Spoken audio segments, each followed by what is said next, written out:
my husband kept destroying my makeup. I made his vintage baseball cards worthless. So I work as a makeup artist for weddings and events, and my husband Paul knew this when we got married 4 years ago. My whole career depended on having professional quality products. I had this set up in our spare bedroom with all my kits organized, lights for testing looks, everything I needed for clients. Paul was supportive at first, even bragged to his friends about my work getting featured in a bridal magazine. Things were good. I was booking more gigs, we were saving for a house, planning our future. Then Paul's brother Ron got divorced and moved in with us temporarily. Ron was one of those guys who thought makeup was lying to men, and women should be natural. He'd make these comments when I'd leave for work, stuff about painting faces and tricking people. Paul started laughing along, then Paul started repeating Ron's jokes. First it was small stuff. I'd find my beauty blenders moved to weird places, my brushes rearranged. Paul said the cat must have gotten in there, except we didn't have a cat. Then one morning I went to pack for a wedding and found my whole eyeshadow palette collection had been opened and swirled together into brown mud. $60 each, 8 palettes ruined. Paul said maybe I dropped them. They were on the top shelf. He offered to buy me drugstore replacements, said clients wouldn't know the difference. I used my emergency kit for the wedding and bought new palettes myself. A week later, my foundation bottles were all opened and left on their sides, leaking everywhere. $300 of product gone. Paul said I should be more careful, maybe get a lock if I was that worried. I got a lock.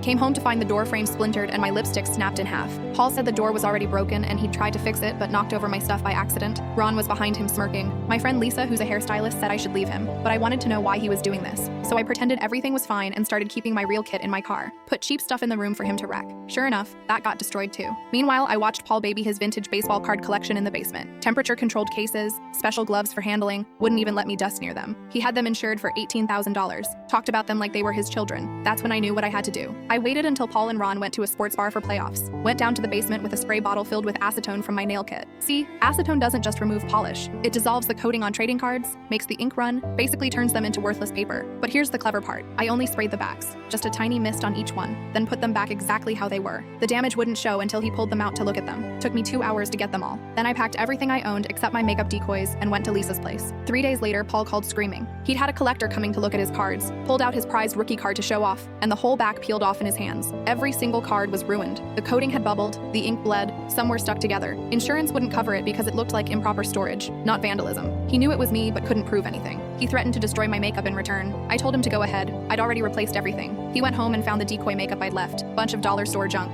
Ron actually called me laughing, said Paul cried actual tears over baseball cards while calling me childish for caring about makeup. I filed for divorce the next week. Paul tried to claim I'd destroyed marital assets. My lawyer pointed out he'd been destroying my professional equipment for months, which affected my income. The judge asked Paul if he'd been damaging my work supplies. Paul said it was just makeup. The judge, a woman who definitely wore makeup, was not amused. I got the divorce, kept my business, and Paul got to keep his worthless cardboard. Lisa and I actually went into business together last year, and we're doing great.